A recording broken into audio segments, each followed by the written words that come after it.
Nous allons débuter.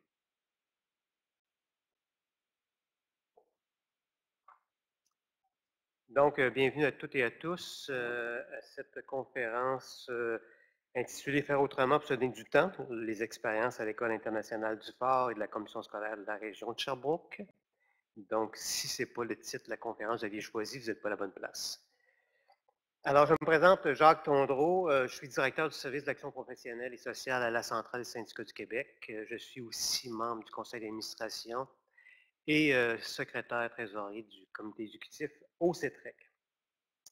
Donc, avant de vous présenter nos conférenciers et conférencières, peut-être quelques balises, mais vous les connaissez déjà un peu. Là. Donc, nous sommes en web diffusion, ce qui implique évidemment d'avoir à utiliser régulièrement le micro pour prendre la parole. Évidemment, c'est bon aussi pour les gens de la salle.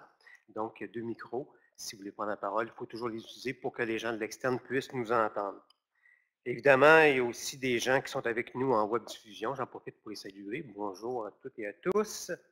Dans leur cas, effectivement, ils pourront poser des questions en utilisant la section clavardage qui est liée à l'activité ici présentement. Je recevrai les questions par texto et je les transmettrai à nos conférenciers. Vous voyez, la mécanique est quand même assez huilée. Donc, chaque conférencière aura un temps de présentation. De toute façon, ils ont déjà tout organisé ça en bons pédagogues. Ils ont structuré le temps, organisé tout ça, et ils vont vous présenter ça. Donc, je n'aurai pas besoin de le faire. C'est merveilleux, merveilleux. Alors, écoutez, sans plus tarder, je vous présente nos 3 panélistes. Je vais commencer par Mme Lisa Rodrigue, qui est directrice adjointe aux affaires éducatives à la Commission scolaire de la région de Sherbrooke depuis 2016. Elle cumule une expérience de 14 ans dans des postes de direction au primaire et au secondaire. Elle est également engagée dans le projet Collaborer, apprendre, réussir du CETREC, qui est aussi plus connu sous le nom du projet CAR. Exactement.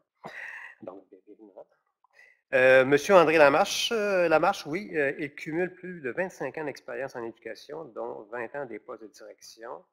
Il a été 10 années à la direction générale de la commission scolaire de la région de Sherbrooke, dont 3 à titre de directeur général. Il a supervisé la mise en œuvre du plan d'engagement vers la réussite de cette commission scolaire, ce qui est un gros morceau. Hein? Et il a développé une expertise sur la gestion du changement et de la culture de l'amélioration continue. Finalement, M. Patrick Levasseur, directeur d'école depuis 13 ans et directeur de l'École internationale du Fort à la Commission scolaire régionale de Sherbrooke, de la région de Sherbrooke, depuis 2016.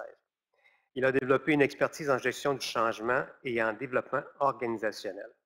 Donc, écoutez, sans plus tarder, je vous laisse aller. Allez. Alors, bonjour tout le monde.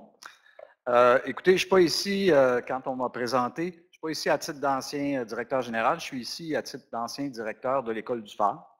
Alors, j'étais directeur à l'École du Phare de 2004 à 2009. Et en fait, c'est un continuum qu'on va vous présenter par rapport à l'École du Phare. C'est que ça a commencé en 2004 et c'est encore actif aujourd'hui. Puis c'est Patrick aujourd'hui qui a pris l'école puis qui poursuit la démarche de modification de l'horaire. Il va me retrouver dans... C'est ça, en fait, vous pouvez sauter le titre, vous l'aviez déjà vu. Ah, non, excusez-moi, c'est dans l'autre sens. Ça va aligner comme ça. Pardon. Donc, le titre de la présentation, c'est Faire autrement pour se donner du temps, les expériences des écoles internationales du Phare et de la CS de la région de Sherbrooke. Alors, je débute. Petite pensée, c'est le temps, tu en as autant que tu veux, il est simplement là où tu places tes priorités.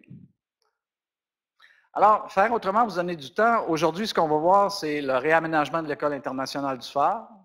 Et ensuite, on va voir la réorganisation des rencontres organisationnelles de la CSRS. En chaque présentation, on va prendre une petite courte période de questions pour clarifier s'il y a des choses touchant les deux parties. Alors, moi, ce que je vais faire l'historique, comment on est arrivé à modifier l'horaire de l'École du Phare en 2004-2005.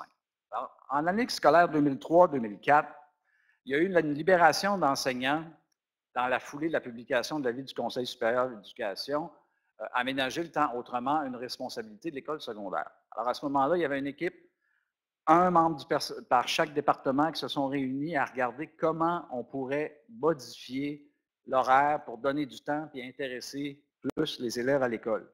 Et à l'époque, il faut vraiment le dire, c'était vraiment dans une optique quand on regardait aménager le temps autrement, c'était dans une optique de rendre l'école plus intéressante pour les élèves. On ne regardait pas vraiment la question de collaboration, de travail en équipe entre les profs. Le mandat de cette équipe-là, c'était réorganiser l'horaire de l'école afin d'améliorer la réussite et la persévérance en valorisant la lecture, en donnant du temps pour les devoirs et en permettant l'inscription à des activités sportives, récréatives et culturelles. Revaloriser le rôle de l'enseignant répondant dans le respect du régime pédagogique et des conventions collectives en vigueur. Dans les faits, ce qu'on voulait, c'est faciliter les devoirs. D'ailleurs, j'étais dans un atelier tantôt où on parlait des devoirs au primaire qui ne faisaient plus de devoirs, mais c'était une préoccupation, l'école du soir étant dans un milieu très, très défavorisé. À l'époque, c'était une cote 8. Aujourd'hui, c'est rendu une cote 10, j'ai appris. Et c'était très difficile de faire le travail des devoirs, mais on voulait aussi revaloriser la lecture en donnant des périodes de lecture. Et on voulait aussi permettre aux élèves de faire des activités qui soient différentes de l'école. Et c'était beaucoup dans la visée de l'avis du Conseil supérieur de l'éducation, de permettre aux élèves de s'approprier l'école, d'avoir un sentiment d'appartenance. Alors, je poursuis dans l'historique de l'aménagement. Au printemps 2004, on a adopté en Assemblée générale la structure horaire qui avait été travaillée pendant 1 an par des enseignants. Et ça a été vraiment fait avec des retours en Assemblée générale durant l'année de travail. Et quand on est arrivé à l'Assemblée générale, ça a été adopté assez facilement. Donc, la proposition à l'époque, c'était le retrait de 10 minutes de chacune des 4 périodes régulières de 75 minutes. C'était vraiment un horaire classique qu'on avait avant, 4,75 minutes. On créait une période en surplus de 40 minutes avant la pause du midi. Et on répartissait les périodes de 40 minutes sur le cycle de 9 jours en 5 périodes EDL, études, devoirs, lecture, 3 périodes d'activités sportives ou socioculturelles, je vais vous en parler un petit peu plus loin, et 1 période répondante ou EDL. Je voulais clarifier un peu ce qui se passait dans ces périodes-là. EDL, études, devoirs, lecture, on avait dit, cette période-là, les élèves peuvent lire, faire des devoirs ou faire de l'étude. D'ailleurs, même les premières années, tous les membres du personnel arrêtaient de travailler pour lire pendant ces 40 minutes-là. Je me souviens d'aller m'asseoir dans des classes avec mon livre et lire avec les élèves parce qu'on voulait valoriser la lecture.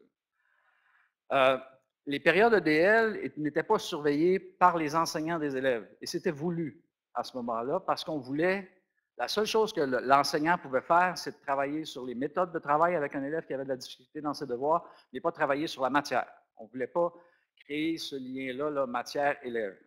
Et ensuite, les 3 périodes d'activités sportives et socioculturelles, c'était des enseignants qui les donnaient. Et par exemple, un prof d'éduc pourrait donner hockey cosum, un enseignant qui aime le théâtre fait donner une activité théâtre. Bref, c'était au choix des passions des enseignants. Ça va?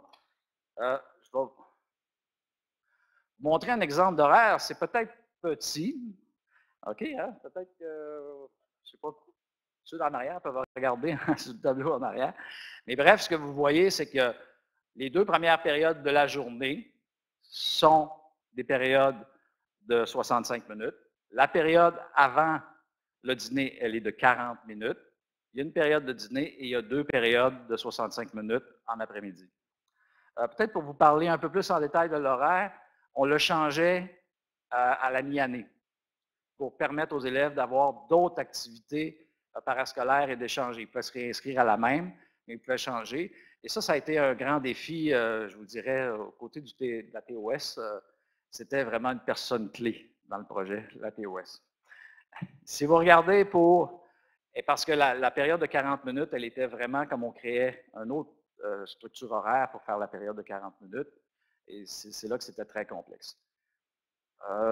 Si vous regardez maintenant un horaire d'un enseignant habituel, bien, il avait le même nombre de périodes de 65 minutes et pour arriver à son temps prescrit dans la convention collective pour un enseignant permanent à temps plein, bien, on ajoutait, si je me souviens bien, ces 6 périodes de 40 minutes qui étaient soit des DL, soit des passions, des périodes de passion, sport ou socioculturelles, selon le choix de l'enseignant. Les enseignants avaient le choix de le faire ou pas. D'ailleurs, même souvent au début, on avait trop de propositions pour ce qu'on pouvait prendre dans l'horaire avec les enseignants. C'était super intéressant. Et il y avait la période répondante qui Tout, là, c'est sûr que l'enseignant qui est répondant avait une période de 40 minutes avec ses élèves répondants, et là, il pouvait traiter, vous savez, le prof répondant, des fois, il y a des formulaires à distribuer, il y a des choses à faire avec les élèves, bien, il pouvait le faire dans cette période-là, sans nuire à la matière. Il y a eu beaucoup, au début, les grandes préoccupations, je vous l'ai dit très rapidement, là, je ne prends pas trop de temps, non, c'est bon. Préoccupation, est-ce qu'en 65 minutes, on peut faire les sciences? Est-ce qu'on va avoir assez de temps? Est-ce qu'on va réussir à passer tous nos programmes, etc.? Et ce qu'on disait beaucoup à l'époque, parce que si vous observez dans une école où il y a des périodes de 75 minutes, généralement, les 10-15 minutes à la fin, ben, c'est soit il y a des élèves écrasés dans le vide, dans la porte, avec le nez comme ça, ou il y a des gens qui font des travaux personnels, ou tout ça. Ce n'est pas une période, une partie de la période qui est très, très importante pour la relation enseignant-élève, généralement. Ça, on s'est basé beaucoup là-dessus, en disant aux gens, bien là, vous avez 65 minutes, c'est plus court, meilleure concentration, vous allez pouvoir travailler plus sur votre 65 minutes. Puis ça, les gens l'ont acheté, ça allait bien. Une chose qu'on a fait pour l'implantation, c'est qu'il y avait un comité de pilotage qui se réunissait à tous les semaines. À tous les semaines, avec la direction, il y avait un comité de pilotage, un membre par département, qui disait, nous, aujourd'hui, cette semaine, on a vécu tel problème. Et là, on s'assurait que le lendemain matin, le PV était d'un pigeonnier et la solution des problèmes qui étaient ressortis était là déjà tout de suite pour la semaine. Et ça a énormément facilité parce qu'on n'a pas laissé traîner des choses qui auraient augmenté l'insatisfaction des gens. Là, parce qu'il faut dire que c'est un gros changement dans une école. Alors, ensuite, dernière chose que j'avais à vous présenter, pour peut-être vous donner une idée, bien, en 2018-2019, les activités qui sont offertes en socio-culturel pour les élèves, bien, vous avez activités aquatiques, arts visuels, club de marche, communication, football, vous avez du sport, vous avez des activités culturelles, vous avez même des activités aussi liées aux matières dans l'école. Alors, pour moi, ça touche ce que j'avais à faire. Je vais laisser. Alors, si vous regardez, juste peut-être pour présenter, on a mis en place ça en 2004, 2005. On est en 2018-2019. Je vous rappelle que quand on l'a fait au début, c'était vraiment sur le sentiment d'appartenance des élèves et faciliter les devoirs. Et là, maintenant, ben, dans la foulée de la collaboration, des interventions pédagogiques, tout ça, il y a une structure qui est intéressante qu'on peut peut-être regarder pour aller plus loin dans ce sens-là. Un gros merci, André. En fait, quand je suis arrivé à l'École internationale du phare, c'était ça un de mes objectifs, c'était de bâtir un peu sur ce que les prédécesseurs avaient fait au niveau de l'aménagement de l'horaire. J'avais des préoccupations très importantes en lien avec les résultats des élèves, la diplomation. L'École internationale du phare fait aussi bien qu'une autre, même mieux qu'une autre école que le même indice, il aimait ça. Par contre, quand on se compare avec d'autres écoles, on avait une grosse pente à remonter. Donc, je suis très sensible par rapport au suivi des résultats des élèves, les pratiques probantes, les écoles reconnues efficaces, s'il y en a qui ont lu le livre de Steve Bissonnette, qui explique comment des écoles dans des milieux défavorisés, ou comme on dit, tu pars loin derrière, puis pourtant, contre toute attente, tu es en mesure de déjouer les pronostics, si on veut. Donc, à partir de ça, je me suis dit, il faut donner une place à une priorité au développement pédagogique au niveau école. Comme directeur d'école, souvent, le développement pédagogique, on a tendance à en faire quand il reste du temps. On fait tout sauf ça, puis des fois, on confie le développement pédagogique à d'autres personnes au lieu de jouer notre réel rôle de leader pédagogique dans ça. Donc, partant de ces éléments-là, tout en cherchant à développer une vision partagée avec l'école, parce que c'est pas dit qu'on arrive demain matin, qu'on va faire du développement pédagogique, que nécessairement le personnel de l'école te suit dans ça. Donc, on a graduellement travaillé dans les 3 dernières années à mettre en place une structure de développement pédagogique. Ça a pris un peu plus d'essor au courant de cette année. Donc, pourquoi ça a pris plus d'essor au courant de cette année? Madame Lisa Rodrigue va vous en parler un peu tantôt, mais il y a eu une réorganisation importante au niveau de la commission scolaire pour dégager les directions d'école, pour avoir plus de temps dans les établissements, moins de réunions à la commission scolaire. Donc, Lisa va pouvoir vous expliquer qu'est-ce qui a été fait de ce côté-là. De notre côté, bien, vous avez vu l'horaire présenté. Donc, l'aménagement de la tâche enseignante était un élément important à considérer parce que si on veut faire du développement pédagogique, si on veut que les gens embarquent dans ça, il faut donner avant tout des conditions qui sont gagnantes pour la réalisation de tout ça. L'enjeu principal dans mon école, en tout cas tout le moins dans les écoles secondaires, c'est que les enseignants, pour faire du développement pédagogique, être libérés pour aller travailler sur des enjeux, n'apprécient pas tout le temps ça.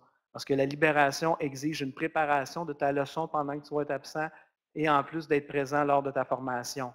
Par contre, la structure que André vous a présentée tantôt permettait à des enseignants de quitter une période de lecture-devoir qui ne demande aucune préparation en soi et d'être capable de mettre une autre personne à cet endroit-là pour effectuer le travail. Donc, c'est dans le cadre de ça qu'on était capable, au niveau de l'aménagement de la tâche, puis de reconnaître du temps de qualité à l'enseignant pour être capable de le faire. Quand je parle de temps de qualité, vous allez voir un peu mon projet, mais tourne à la base, on a voulu travailler au niveau de du développement professionnel des enseignants, donc de la lecture d'ouvrages. Il y avait un temps de reconnu dans la tâche de 20 heures par année, donc annualisé, donc des conditions qui sont gagnantes, puis des conditions de libération aussi pour le faire. L'autre chose aussi, c'est important pour la direction de réguler le projet en équipe de direction. J'ai 3 adjoints avec moi. Les 3 adjoints sont impliqués dans le projet et à tous les jeudis, on fait état de la situation où on en est dans notre projet par rapport à tout ça. Et de s'ajuster aussi selon le rythme de travail des équipes. Vous allez voir que essentiellement dans mon projet, c'est que je voulais amener les enseignants en leur expliquant que le développement pédagogique, oui, est une priorité, mais qu'on avait tout ce qu'il fallait à l'intérieur de l'école. On avait tout le développement professionnel à l'intérieur de notre école pour être capable d'y arriver. C'est ce que j'ai vendu essentiellement à mon équipe lors d'une présentation à l'Assemblée générale de cette année. Donc, de faire du développement pédagogique une priorité à l'école, de maximiser les ressources et l'expertise du personnel pour faire progresser l'équipe école, développer un langage commun. Donc, ça, c'était quelque chose qui était important. Puis d'outiller l'équipe école dans le choix des moyens basé sur la recherche pour la réalisation éventuelle du projet éducatif, mais éventuellement, ce qui concerne beaucoup les enseignants, c'est les moyens. C'est des gens de terrain. Et lorsqu'on sait que les moyens, c'est sous recommandation, proposition des enseignants, je voulais les outiller de ce côté-là pour qu'on ait des moyens qui soient solides. Donc, ce que j'ai dit essentiellement au personnel de l'école, j'avais 30 places de disponibles et que j'étais prêt à faire 3 équipes de 10, que ce soit des enseignants, des psychologues, psychoéducateurs, tout le monde pouvait se jumeler pour faire la lecture, en fait, de 2 ouvrages, celui de John Hattie et l'ouvrage de Martine Leclerc. Du temps de reconnu pour ces gens-là pour effectuer la lecture par eux-mêmes, l'équivalent d'un 20 heures de lecture de reconnu pour effectuer ça, et ensuite de tout ça, du temps de libération pour échanger sur ces ouvrages-là ou au moment des échanges, si on était une équipe de 10, par exemple, j'avais au moins des enseignants qui étaient pairés en équipe de 2 à l'intérieur de cette grande équipe de 10-là et qui remettaient des résumés de lecture aux collègues, puis on échangeait sur les éléments les plus essentiels de ça. Donc, j'ai lancé ça comme je le fais ce matin avec vous et j'ai attendu les réponses. Et en fait, on a eu 40 employés. Dans les services directs aux élèves, chez nous, ça représentait tout près de 40-45%. Donc, suite à ça, c'est sûr que quand on effectue les tâches enseignantes, des fois, ça ne rentre pas tout le temps dans la tâche. On a terminé avec 3 équipes de 10 personnes, de tous les niveaux, de à peu près toutes les matières, mais aussi des professionnels qui se sont joints à ces équipes-là. On a établi un calendrier pour effectuer le travail. En fait, vous avez nos 3 équipes, équipe A, équipe B, équipe C, et là, on suivait. Moi, comme directeur d'école, je suivais une équipe. J'avais un adjoint, une adjointe qui suivait l'équipe B, puis une autre adjointe qui suivait l'équipe C. Et la dernière adjointe agissait à titre de pivot, puis allait voir ce qui se passait dans chacune des équipes. Ça demande du temps comme direction, il faut le mettre dans notre horaire, il faut en faire une priorité. C'est le discours qu'on a toujours tenu. Donc, vous voyez essentiellement, avant Noël, on avait fini l'ouvrage de Martine Leclerc. Puis après les fêtes jusqu'à présent, là, on est en train de lire l'ouvrage de John Hattie. Les enseignants, ce qui a été le plus drôle dans la lecture de ces ouvrages-là, nous disaient on est en train de comprendre ce que tu es en train de faire dans l'école. On est en train de comprendre ce que tu es en train de mettre en place. Puis il y a des enseignants qui ont fait un beau clin d'œil en disant tu l'as lu, hein, toi, le livre, tu es en train de le mettre en place. Puis c'est un peu ça qu'on a fait. Les enseignants l'ont trouvé par moments un peu redondant à certains moments, mais essentiellement, là, on a un langage commun au niveau de l'école. Le livre de John Hattie est un petit peu plus ardu comme lecture. Et là, on est opportuniste. J'ai des fois des enseignants qui lisent certaines sections qui me disent ça, j'aimerais ça l'essayer en classe avec tel autre collègue. Excellent. On va te libérer, on va te donner du temps de qualité, mais on va te laisser travailler sur cette pratique probante-là. Je vais te demander de nous faire un retour en équipe et nous parler de comment ça s'est passé. Comment j'ai financé ça? Bien, c'est sûr, le fait que je sois une école Agir autrement, j'ai des montants importants avec la stratégie d'intervention Agir autrement. Donc, la libération de les 24 enseignants sur 10 jours à 45 la période, parce que ce n'est pas des périodes de 75 minutes, c'est des périodes de 40 minutes. J'en ai environ pour 12 000 $. Donc, on a utilisé uniquement la période de 40 minutes pour voir à la préparation et à la gestion de ces suppléances-là. Au niveau de la fonction générale, j'en ai parlé, du temps de reconnu pour la lecture, un 20 heures de reconnu. On faisait un peu à la blague en équipe de direction, les 4, on devait lire les livres, on a dit le plus lent de la gang, c'est lui qui va donner la balise du temps à reconnaître pour la lecture. Et au niveau des professionnels, j'ai donné un peu la même structure, donc il n'y avait aucun coût parce que eux, ça se faisait sur temps de travail, mais au niveau de la lecture, je leur reconnaissais du temps qu'ils pouvaient reprendre selon certains congés fériés que les professionnels n'ont pas par rapport aux enseignants, donc j'ai récupéré de ce côté-là. Les impacts, c'est qu'on on est en train de donner une priorité au développement pédagogique, puis on va prendre un virage de plus en plus important vers les caps un peu plus structurés, parce que parallèlement, je fais des portraits des élèves, on analyse les résultats, on a des rencontres de suivi par rapport à ça. Donc, les gens voient qu'on faisait des choses avant, mais là, on est en train de le structurer avec une formule à travers les caps. Je viens de terminer mon projet éducatif. Il a été adopté cette semaine, donc là, on va tomber dans les moyens, on va regarder qu'est-ce qu'on va faire de ce côté-là. Il faut que les babines suivent les bottines. Il va falloir que je donne du temps de qualité, de la reconnaissance dans la tâche pour être capable de mettre en place des caps efficaces. Mettre l'accent sur la réussite des élèves, mettre en évidence l'expertise du personnel. Là, ils sont en train de réaliser que oui, c'est intéressant d'aller chercher la formation ailleurs, mais en équipe, en ayant une structure, on est capable de s'auto-développer, de s'auto-former. Puis graduellement, le rôle des directions dans nos rencontres, il faut s'effacer tranquillement. On donne la structure, mais on laisse parler les gens, on laisse les gens prendre la place. Alimenter la réflexion en lien avec le projet éducatif, faire des liens avec les actions déjà réalisées à l'école. Donc, il y a beaucoup de choses qui se font dans les écoles. Des fois, il faut juste les organiser, les structurer, puis redonner priorité aux priorités.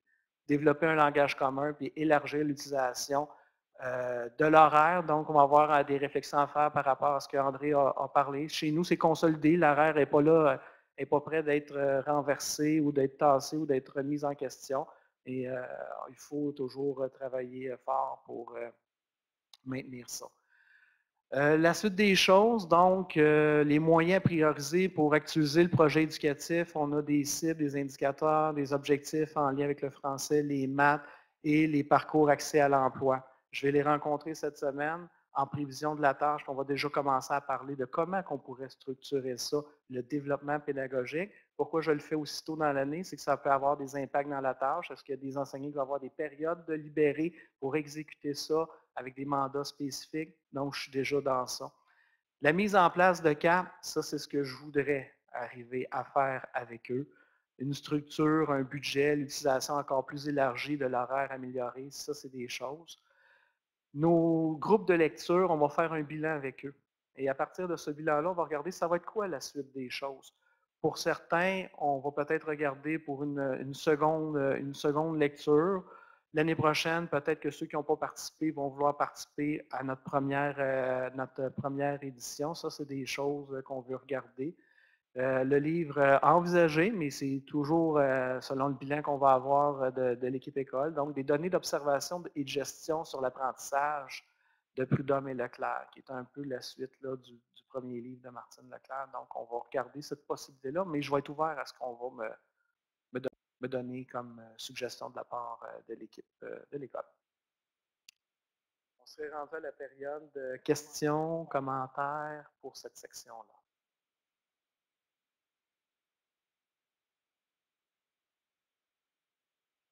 Bonjour. Je trouve ça vraiment intéressant, votre horaire modifié. Je me demandais s'il y avait des écoles de votre commission scolaire qui vous avaient copié ou qui s'étaient inspirées de votre horaire. Il y a l'école secondaire du Triolet, qui est une école sport-études. Ils l'ont modifié peut-être pas tout à fait pour les mêmes raisons. C'est que pour l'aménagement des plateaux sportifs, ils ont dû s'ajuster puis créer un 40 minutes, mais avec le temps, ils l'ont utilisé aussi pour faire certaines activités. Les gens qui sont en virtuel, utilisez vos claviers si vous voulez poser des questions. Je serai là pour les transmettre. Là, j'irai d'une question de mon cru. C'est intéressant, effectivement, le changement d'horaire, les possibilités offertes aux élèves et tout ça. Ça a sûrement un impact sur la persévérance et la réussite. Mais qu'est-ce qu'il y en est du climat scolaire dans la classe, dans l'école? Qu'est-ce qu'il y en est aussi de la relation pédagogique? Quelles sont les choses qui se passent à ce niveau-là? Pourriez-vous nous en parler un peu? Bien, ce que je pourrais vous dire de ce côté-là, au niveau du taux de décrochage, l'analyse que le ministère en fait, c'est quand il nous donne un taux de décrochage, les élèves qui ont fréquenté l'école puis qui ont décroché dans une autre école font partie de mes statistiques. Mais essentiellement, à l'école, sur ceux que j'ai du contrôle au niveau de l'accompagnement, on est de l'ordre d'à peu près 2 Donc, ce côté-là, ça a quand même un impact. Les élèves, ils tiennent à cette activité-là. On est dans un milieu défavorisé, donc pour eux, c'est une occasion de vivre autre chose, d'explorer, de découvrir. Puis pour les enseignants, c'est une belle occasion pour ceux qui participent à des activités, qui montrent des activités, de développer davantage la relation maître-élève. Et les enseignants qui le font s'aperçoivent rapidement qu'eux, par la suite, au niveau de la gestion de classe, des fois, ils ont des gains importants de fait, puis c'est plus simple.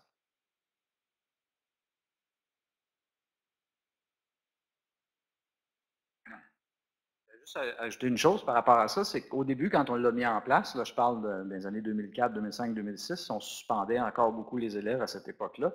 Et les élèves disaient, non, mais tu peux me suspendre, mais moi, je veux revenir pour mon 40 minutes. Là. Le reste, ça, c'est pas grave, mais 40 minutes, je veux revenir, ça, c'était très important. Puis je vais ajouter un autre petit détail qui touche ce qu'on a vu dans l'autre atelier ce matin.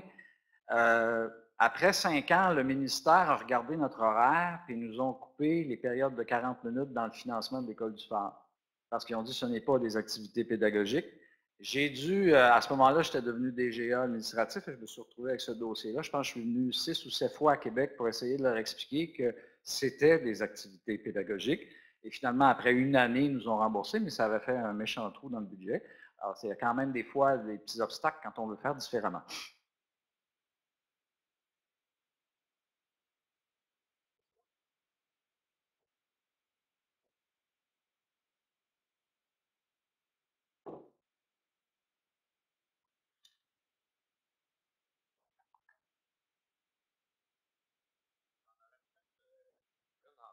Vous avez le droit. Je me demandais, est-ce que vous le faites à l'ensemble des cycles? Est-ce que vous avez vos EDL, là, vos périodes de... Est-ce que ça l'empiète sur des cours à options pour des élèves ou pas du tout? Le nombre d'options que vous offrez aux élèves, est-ce que ça a un impact? Ou... La grille matière, elle est prescriptive, donc les matières...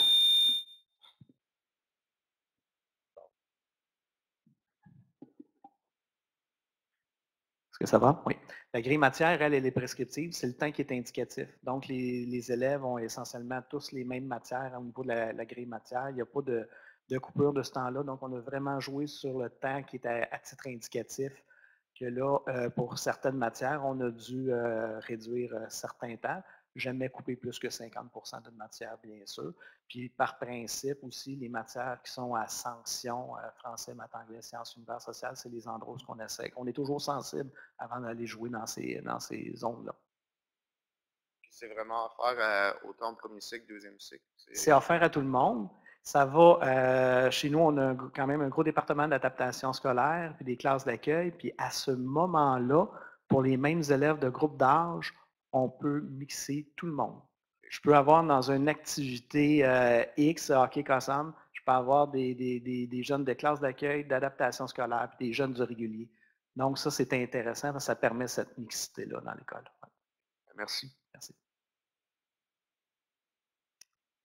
Donc, bonjour tout le monde. Moi, je vais parler plus du volet des rencontres organisationnelles. En fait, juste pour une petite mise en contexte, tout à l'heure, on m'a présenté en disant que j'étais à ma 3e année, en fait, au niveau de la direction générale à la commission scolaire de la région de Sherbrooke. Mais depuis 2002, j'étais présente comme direction adjointe au secondaire, direction au primaire, direction au secondaire. Donc, une bonne connaissance de l'organisation. Donc, une connaissance aussi des structures. Donc, ce matin, je vais vous parler vraiment de l'organisation, de la structure des rencontres. Donc, quand on a ces connaissances-là, on est capable aussi de voir les insatisfactions ou comment on pourrait faire autrement, est-ce que c'est efficace, etc. On ne se lève pas un matin en disant on met tout ça à terre puis on change. Là, c'est pas arrivé du jour au lendemain non plus. Donc, dans ce contexte-là, à la 3e année, depuis plusieurs années, il y avait des insatisfactions qui étaient nommées, qui étaient vécues par tout le monde. Mais à un moment donné, on dit, est-ce qu'on l'attaque de front? Donc, c'est ce qui amène le changement majeur. Donc, on l'a abordé de cette façon-là, en kekaku.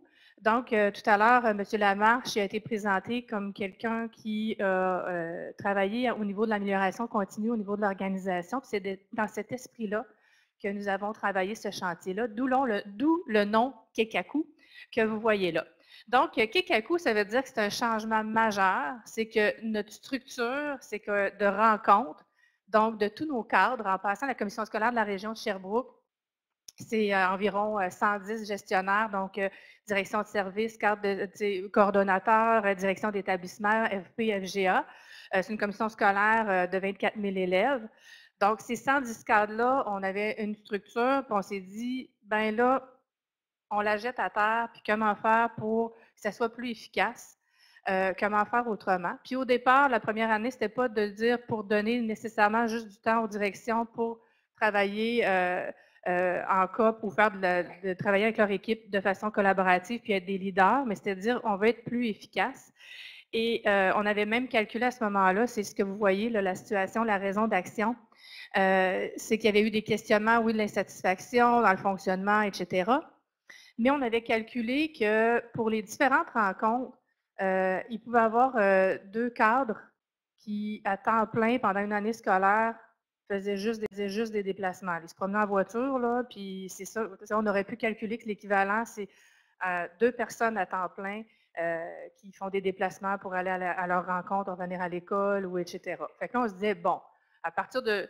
On a au moins cette première mesure-là, mais on savait que tout n'était pas non plus aligné dans nos différentes rencontres, nos mécanismes de suivi, etc. Et donc, le chantier s'est appelé Gouvernance et communication. Puis, ce matin, je vous parle juste du résultat en lien avec le volet communication et consultation. Donc, le chantier a été travaillé avec des outils Lean, donc en amélioration continue, donc avec un animateur, et avec cet esprit-là aussi. Donc, on a travaillé ça avec, il y a eu un groupe de travail avec 4 directions du primaire, 4 directions du secondaire. Il fallait au moins aussi qu'il y ait un adjoint du secondaire et direction d'école. Une direction de l'AFP, une direction de la FGA, 3 directions de service et une direction générale. Donc, c'est dans l'esprit de l'amélioration continue. Donc, les parties prenantes, les parties qui vivent la situation amènent des solutions. Le but, c'était d'être mieux aligné, d'avoir un gain de temps, d'être plus efficace, puis de se trouver des mécanismes de suivi. Donc, les gens ont travaillé en 17-18 là-dessus pour l'implantation en 18-19. Mais, comme je vous dis, De ce chantier-là, il y a eu 3 volets d'élaborer en lien avec les mécanismes de suivi, la gouvernance et le volet communication, puis le volet développement professionnel. Puis ce matin, je vous parle que de la communication et de l'information ou des rencontres du mercredi. Donc, avant le Kekaku, avant ce fameux groupe de travail, qui ne s'est pas réuni des millions de temps. Hein. Vous savez, c'est l'équivalent de 2 journées de travail à peu près pour trouver comment on va fonctionner. Donc, avant, les commandes de travail que les directions de service, la direction générale ou que tout le monde recevait, c'était par courriel. Hein. Tout le monde, chacun envoyait ses commandes de travail aux différentes personnes, puis des fois, c'était par groupe. Groupe du primaire, groupe du secondaire, groupe primaire, secondaire. Les commandes partaient comme ça. L'information aussi, selon différents sujets, était envoyée par courriel par plusieurs personnes différentes, aux personnes concernées, mais aussi à d'autres personnes qui n'étaient pas concernées. Donc, dans la structure, là, on envoyait ça, ça pouvait partir, puis c'était marqué groupe CCG, puis des fois, l'AFP n'était pas concernée ou la FGA, etc. Ensuite, rencontre du CCG. On avait des rencontres du CCG un mercredi par mois, qui normalement auraient dû être pour des consultations, mais il y avait aussi de l'information, de la formation. Plusieurs gestionnaires n'étaient pas concernés par tous les sujets, là, il y a une petite erreur. Donc, il y avait des gens qui étaient là pendant une journée de temps, pour des fois un volet de 1 heure qui concernait peut-être, ou ça dépendait. Et on meublait la journée plutôt que de structurer la journée. Fait que c'est les gens, les directions de service, go, on met ça là, etc. Message DG, bon. Des consultations, il y en avait, mais pas tant. On avait une table du primaire. J'ai mis à côté, disons que c'était les mercredis, c'était 10 journées. Donc, les directions adjointes du primaire, table du secondaire pédagogique, table du secondaire administratif, table du secondaire élargi, table de sanction, table d'attestation scolaire, session intensive du primaire, etc., session intensive secondaire, COP de gestionnaire qui était à diverses dates. Et il y avait des comités obligatoires par la loi, puis d'autres comités selon notre organisation, puis tout ça. Vous avez comme l'équivalent du nombre de journées des rencontres. Et évidemment, comme je vous disais tout à l'heure, c'était en fonction, les dates étaient là. Et on arrivait, disons, en régie, on disait ben, qui a des sujets, puis là, ben, on meublait en fonction des rencontres. Ce qui est, lorsqu'on a travaillé, en fait, en groupe de travail, ce qui est ressorti de ça, au niveau de la communication et de l'information, 3 processus. En fait, maintenant, on a vraiment 3 processus qui sont très, très, très définis. Le premier, qui est en lien avec les commandes de travail, ce qu'on a fait, c'est selon le fournisseur. Nous, maintenant, on a des fournisseurs, puis on a des clients, ou des fournisseurs, puis des élèves. C'est notre langage maintenant organisationnel. On a des fournisseurs qui ont une tâche à demander. Et par l'outil Teams, donc en Office 365, il y a une tuile qui s'appelle Teams. On l'a exploité. Et à ce moment-là, il y a moyen d'envoyer des devoirs aux élèves, à nos clients, pour les commandes de travail, mais ils arrivent toujours à la même place, dans le même lieu. Donc, ce n'est pas des courriels qui arrivent de partout ou des commandes de travail qui sont diverses. Ensuite, il y a un autre processus qui est la consultation, formation, toutes les informations qui sont à flux poussé, donc qu'on veut remettre, que je vais vous expliquer un petit peu plus à l'autre diapositive. Et on a de l'information maintenant à flux tiré, ce qui veut dire que c'est la personne qui va aller chercher l'information quand elle en a de besoin, quoi qu'elle reçoit un petit pop-up pour dire qu'il y a une information qui est arrivée, puis elle peut choisir d'aller la regarder là ou pas, ou d'y revenir plus tard.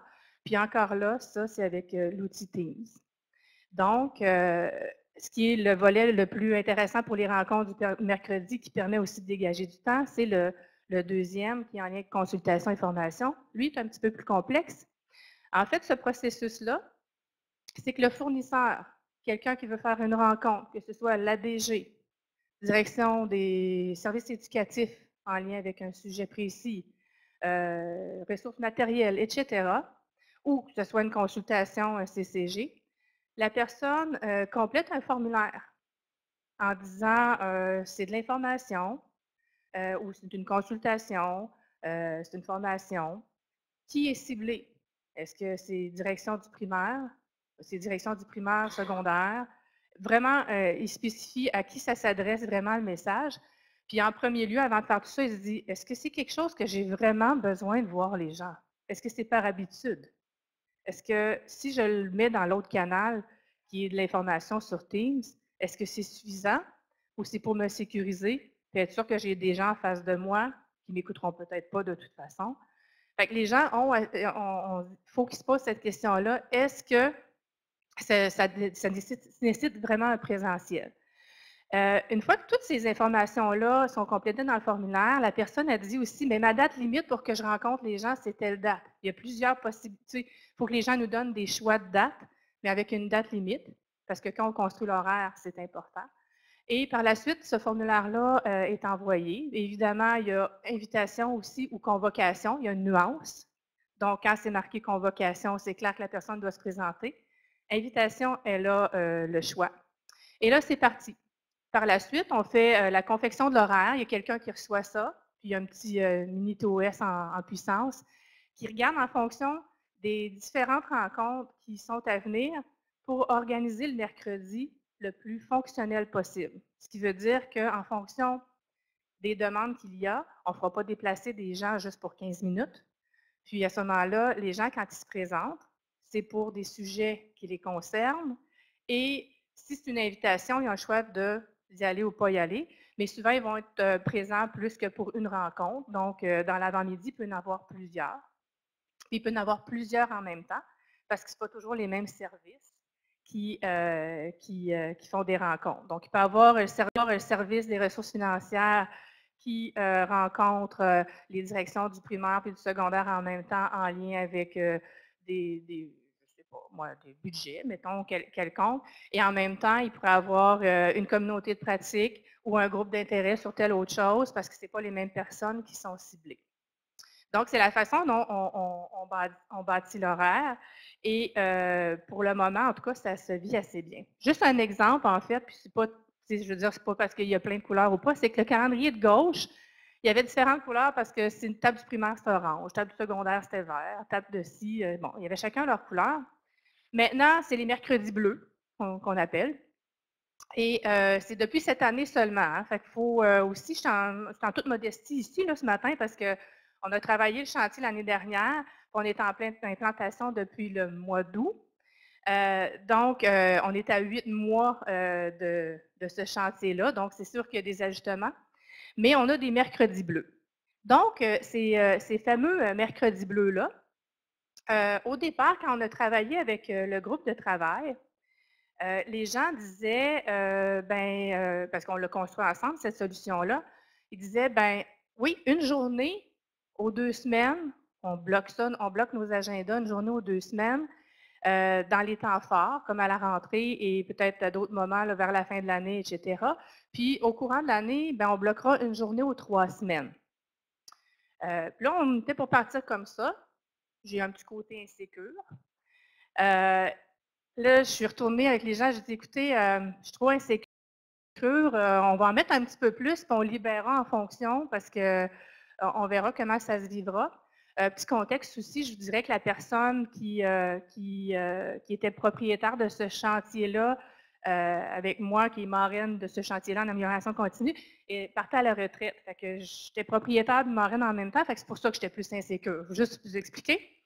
Donc, on a mis plus de journées bleues que prévu en expliquant pourquoi. Puis je pense que les gens ils sont partis très volontaires là-dedans.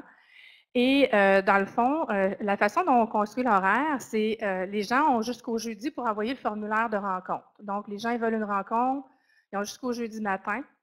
On construit l'horaire et le vendredi, on envoie des invitations Outlook avant 3 heures. Ce qui veut dire que la direction de l'école ou la direction de service, si elle n'a pas de courriel avant 3 heures le vendredi, c'est que le mercredi suivant est libéré. Et je vous dirais que les gens, ils ont l'impression que c'était comme un congé de devoir quand ça arrive. Puis, les commentaires qu'on a, c'est « Ah, ça me permet d'avoir du temps pour prendre du recul ou du temps pour faire certaines choses qu'avant, j'aurais pas pris le temps. » Et la beauté de la chose, c'est que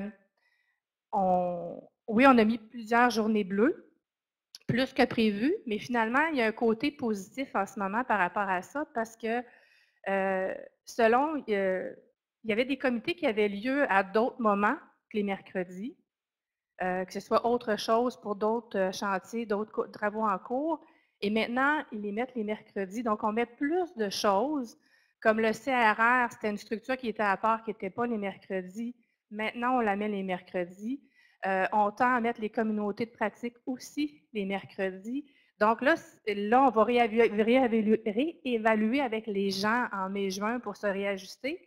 Puis peut-être qu'on va garder le nombre de mercredis qu'il y a là parce que peut-être que ça porte fruit puis c'est gagnant, ce qui veut dire que les directions de service et les directions d'établissement, les autres journées que les mercredis vont être dans leur milieu, ils ne seront pas pris dans d'autres types de comités au niveau de la commission scolaire. Donc, juste un petit exemple. Tantôt, c'est la même diapo que tout à l'heure, donc avec les mêmes coquilles, évidemment. Commande de travail envoyée par courriel, puis tout ça, maintenant, comme je vous l'ai dit, c'est un outil Teams aux personnes concernées. Donc, les personnes qui n'ont pas d'affaire à recevoir ce courriel-là, ils ne sont pas embourbés. Ce message-là dans l'outil, ce devoir-là dans l'outil Teams, ils ne le reçoivent pas. Puis, ce qui ressort des directions d'établissement ou des gens qui ont des devoirs, ils disent c'est le fun parce que dans l'outil Teams, quand on clique sur devoir, on voit tous nos devoirs qu'on a à faire. Fait qu'ils sont tous en même place. Puis ça, c'était un de nos buts, de justement tout à la même place, au même endroit. Fait que c'est plus facile à suivre, évidemment, avec les délais très clairs, puis tout ça. Ils ont même droit à des remises tardives, comme des devoirs à l'école. C'est vrai, hein, Patrick? Puis on se rend compte que ceux qui sont en retard, c'est souvent les mêmes. Comme à l'école. Non, non, non, Patrick, toujours. Alors, ensuite de ça, l'information selon les différents sujets envoyés. Ben encore là, ça aussi, c'est par outil Teams, c'est déposé, il y a des fichiers. On a des défis actuellement pour nommer nos fichiers pour que les gens se retrouvent. Mais en général, au moins, l'information est toute à la même place. Et évidemment, on est en gestion de changement, on s'entend? Ça fait partie d'eux. Rencontre du CCG, table du primaire, table du secondaire, etc., comme je l'ai dit. Maintenant, c'est des rencontres par sujet sur invitation ou convocation. Il manque un petit mot. Par contre, les sessions intensives du primaire et du secondaire, ça, c'est demeuré. Parce que pour nous, il y a 2 moments durant l'année où on prend le temps d'être que direction primaire, que direction secondaire, au niveau du développement des équipes de gestion, aussi du réseautage. C'est là aussi qu'on aborde que ce soit, oui, les livres d'ATI, les communautés d'apprentissage professionnel, mais aussi d'autres enjeux. Ça, c'est demeuré et c'est très important, je pense, pour le réseautage, puis l'équipe, puis la dynamique primaire-secondaire. Les COP de gestionnaires sont rendus, il y en a beaucoup les mercredis, chose qui n'était pas les mercredis avant. Et les comités obligatoires, puis les groupes d'intérêt, les chantiers de travail, comme je vous le disais tout à l'heure, maintenant, ben, on est porté à les mettre plus les mercredis. Exemple aussi, ce qui est intéressant, c'est que au niveau des directions, quand on parle d'invitation, dans l'ancienne vie, mettons qu'il y avait une rencontre pour les directions du primaire en lien avec collecte info pour les mesures dédiées, mettons. Évidemment, tout le monde était présent, c'était convoqué, etc., parce que ça faisait partie de la journée de la table du primaire. Maintenant, c'est une invitation parce qu'il y a des directions, il y a plusieurs années qui en font ou sont plus confortables avec ça, puis ils ont moins besoin d'être guidés, puis ils ne sont pas insécures là-dedans. Donc, ils ne se présentent pas, puis c'est correct.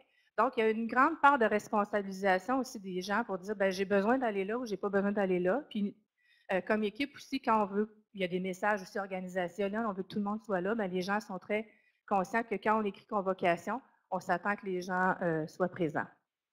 Donc, dans cette diapo-là, juste un petit exemple, en fait, pour vous dire le pourcentage, parce que c'est important aussi de mesurer. Là, comme je vous dis, ça fait juste 8 mois qu'on est en implantation, mais on voit déjà des différences. Puis, je suis contente d'être venue ce matin parce que ça m'a permis de faire une lecture à ce moment-là. On avait fait une à Noël, mais on en fait une autre. Quand on regarde au niveau de, si on prend à la même date l'année dernière, puis tout ça, Au niveau des directions du primaire, jusqu'à mars 2018, au niveau des rencontres de convocation, parce que c'était des convocations à cette époque-là, il y avait 73 heures 30 de présence où les directions du primaire ont dû aller. Si on regarde aujourd'hui, il y a 36h45 en convocation, puis 11h15 en invitation, ce qui veut dire 48 heures. Fait qu'il y a moins de 35 de temps. Dans le fond, ils ont 35 de temps de plus dans leur école ou à faire du développement avec cette formule-là. Évidemment, vous le voyez pour direction adjointe du primaire aussi, secondaire, etc. Donc, on peut dire qu'il y a même les cartes de service, c'est 60 On ne se cachera pas que souvent, ils étaient à des rencontres, puis pour eux, il n'y avait pas de gain organisationnel puis dans leur développement du tout. Donc, jusqu'à maintenant, pour les rencontres du mercredi, on voit quand même, c'est un bon indicateur de réussite pour ce volet-là. Comme je vous disais aussi tout à l'heure, on a aussi rajouté 42, là je n'ai pas pu les comptabiliser parce que quand on fait 30 rencontres de groupes ciblés de 4 à 15 personnes qui ont été placées lors des mercredis au lieu d'être tenues, de 4 à 15 personnes qui ont été placées lors des mercredis au lieu d'être tenues dans d'autres journées, comme des chantiers de travail, je vous l'ai dit tout à l'heure. Donc, c'est sûr qu'au cours d'implantation, on a eu des petits ajustements à faire parce qu'on a eu à vivre certaines situations en lien avec l'outil Teams et tout ça. Fait qu'on a fait des petits RDP. Puis en même temps, ben, on a aussi, il y avait les directions du primaire qui disaient, nous, il nous manque un endroit aussi pour dire nos préoccupations. Puis là, ben, on était en cours, puis je dis, ben, il y a moyen de réajuster ça. Donc, on a prévu des rencontres au niveau de la direction générale et les présidents de quartier, parce que nous, ça en fonctionne en quartier, pour aller chercher les préoccupations. Puis peut-être des fois revenir en grand groupe avec les directions du primaire en fonction de ces préoccupations-là. On a aussi fait des tests pour des caméras, parce que Teams, on peut aussi être à distance. Donc là, on va aussi s'équiper là-dessus parce que il y a des fois où il y a des rencontres, je vous disais qu'on essaie de ne pas faire déplacer des gens pour une demi-heure, 45 minutes. Et à quelques reprises, on était un petit peu pris pour le faire. Puis, mettons que c'est une équipe du secondaire, on a dit, OK, on va le tester, ils ne sont pas 3000. Fait qu'on leur a offert de participer par Teams, Teams Réunion. Et ça aussi, ça s'avère concluant, donc on va l'exploiter davantage parce qu'à ce moment-là, ça va nous aider aussi dans la construction de nos horaires. La suite des choses, en fait, évidemment, nous, on a à continuer la gestion du changement là-dedans parce que, oui, l'année dernière, on a fait des formations sur Teams. Nos fournisseurs, ceux qui envoient des commandes de travail ou ceux qui envoient de l'information sur Teams, il y a des défis de nommage parce que dans Teams, on peut, puis dans SharePoint, on peut faire des recherches comme dans Google, mais il faut quand même nommer des choses de façon significative. Fait qu'il y a des choses à réajuster à ce moment-là.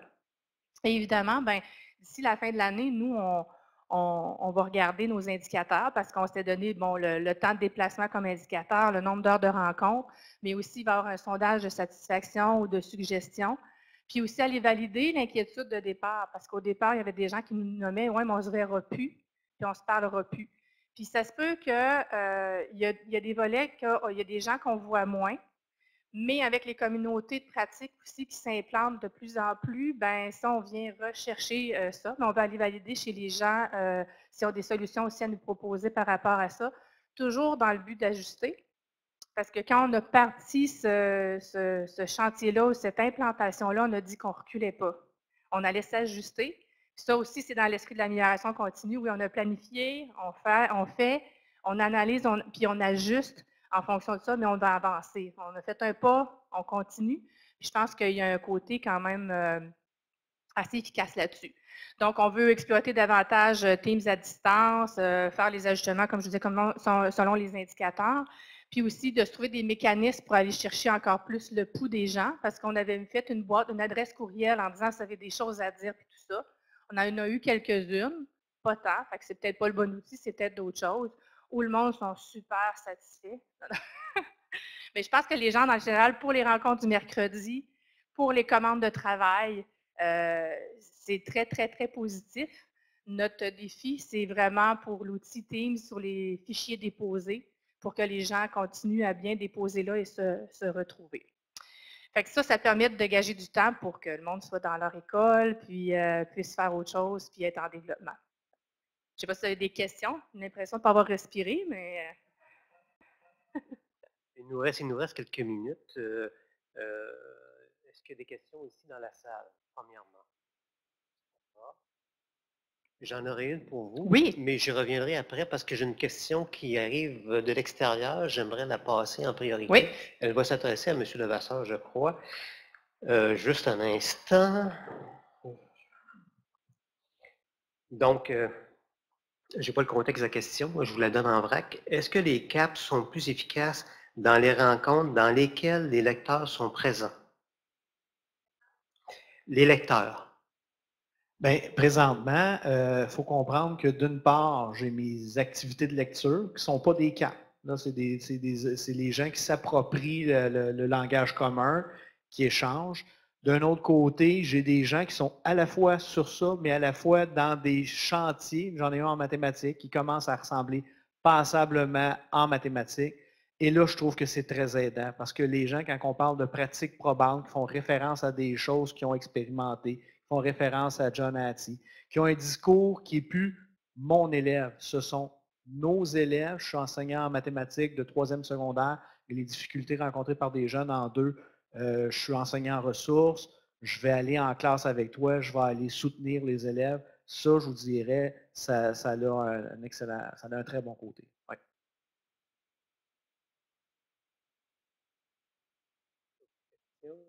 J'irai pour une petite question. En fait, question, commentaire. C'est fou comme c'est complexe en réalité. Hein. C'est fou. Hein, on voit tout ce que ça peut prendre pour développer des choses qui permettent juste d'ajuster, de gagner du temps dans le cadre de rencontres. Ça demande beaucoup de choses. Vous dites, il y a eu des gains par rapport à ça. Si vous faites le lien entre tout ce que ça a pris en termes d'investissement et ce que ça a rapporté à l'organisation puis aux gens, est-ce que vous faites un bilan positif de ça? Est-ce qu'il est très positif, mitigé? Bon, vous voyez un peu l'idée. Seulement pour se donner une idée. Et si on regarde comment les gens qui vivent ça, ce qu'ils retirent de ça, puis si vous deviez mettre ça sur un indice de bonheur, à quoi ressemblerait cet indice de bonheur-là? En fait, pour le premier volet de la question, en investissement de temps puis en économie de temps, il y a beaucoup moins d'investissement de temps que d'économie de temps.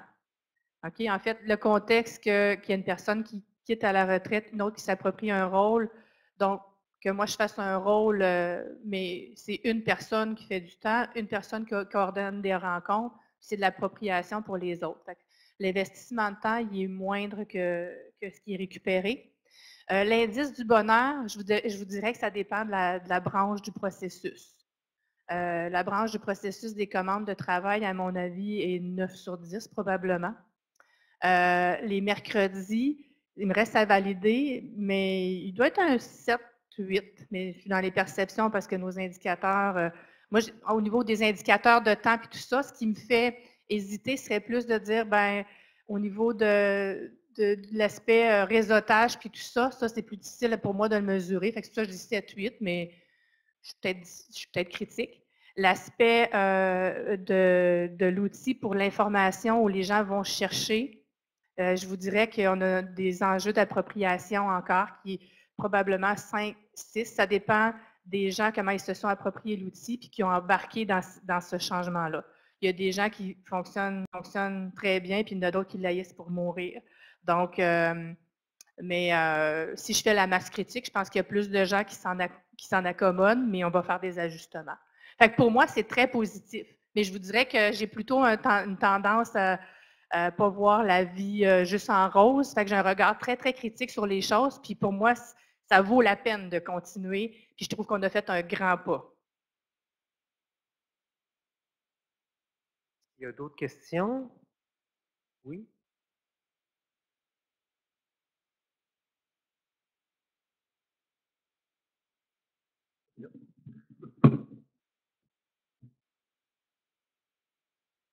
Est-ce que les informations qui ont été poussées pour lecture, pour formation, tout ça, est-ce que vous avez un barème à savoir est-ce que les gens les lisent, est-ce que les gens s'approprient l'information? Parce que là, dans le temps sauvé de présence, il y a quand même un temps caché de lecture et qui n'est pas dans les données, mais est-ce que ça marche?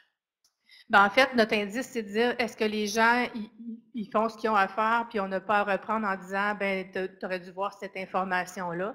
Je vous dirais que ça arrive à quelques reprises, mais au même titre qu'avant, on disait tu aurais dû lire le courriel, parce qu'il y a beaucoup des informations qui sont là, qui sont plus par courriel. Est-ce qu'on a changé de temps, le temps présentiel vers de l'information poussée?